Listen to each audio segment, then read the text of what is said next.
मनसेला सोबत घेण्यावरून काँग्रेसमध्ये मतभेद. मनसेसाठी वर्षा गायकवाडांचा नकार, वडेट्टीवारांचा मात्र होकार. मनसेसोबत विचारधारा जुळत नाही, पण भाजप विरोधात एकत्र येणं गरजेचं, वडेट्टीवारांचं वक्तव्य.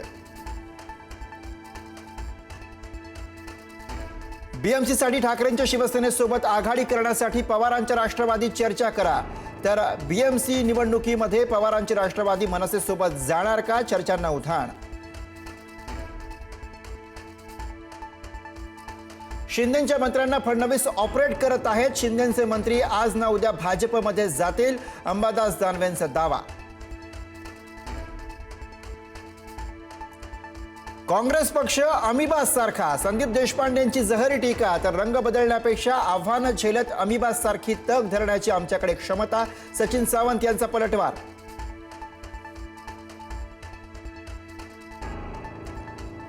बोगस मतदार नोंदणीचा आमदार निलेश राणेंकडनं पर्दाफाश. कणकवलीमधील समीर नलावडेंच्या घराच्या पत्त्यावरती चक्क मुस्लिम मतदारांची नोंद.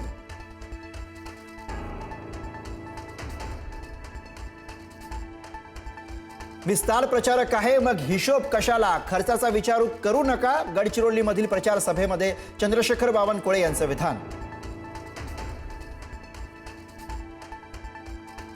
पिंपरी चिंचवडमध्ये माजी नगरसेवकांसह तब्बल 1261 मतदारांची नावं यादीतनं गायब.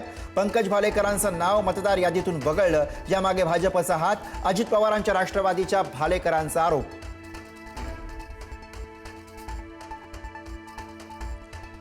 अर्णव खैरे आत्महत्या प्रकरणावरून मराठी अमराठी वाद पेटला. बाळासाहेब ठाकरेंच्या स्मृतीस्थळावर भाजपचं सद्बुद्धी द्या आंदोलन. तोंडाला काळ्या पट्ट्या लावून अमित साठम आंदोलनात सहभागी.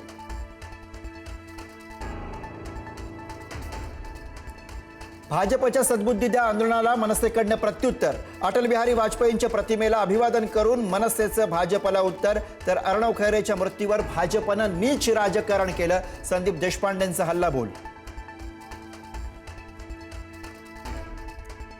वर्ध्यात गौतमी पाटीलच्या कार्यक्रमात गोंधळ. गौतमीच्या कार्यक्रमात प्रेक्षकांनी खुर्च्या तोडल्या, पडदे फाडले.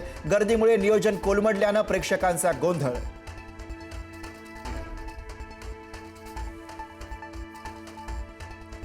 नाशिकच्या निफाड तालुक्यात 2 बिबटे जेरबंद. तर पुण्यातही एका बिबट्याला जेरबंद करण्यात यश. नागरी वस्तीत बिबटे शिरल्यानं परिसरात भीतीचं वातावरण.